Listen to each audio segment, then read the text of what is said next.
In fact, I would say that if you are to deliver results at scale, I suggest to you that there is a formula for delivering results at scale. And as a Fractal client and a Fractal client advisory board member, you know that we have been speaking about this for a long time.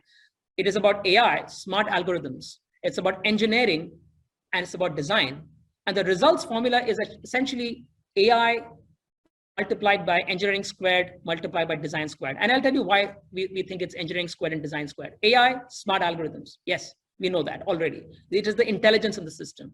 Engineering, because not only does it involve seamlessly connecting data pipelines so that we can build the right models, but it's also about automating those decisions in real time and scaling them at internet scale. And we could see that in the case of Mumbai, because yes, we had some very smart algorithms on AI.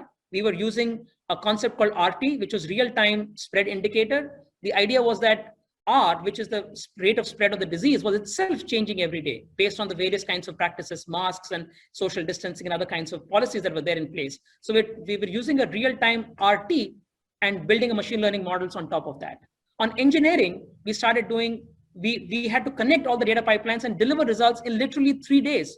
In fact, we were asked to deliver the results next day, and knowing how difficult and dirty the data sets were and how scattered they were, and this is a government, we're talking about government data sets, there's nothing in place. I thought it will take us weeks, if not months, to deliver.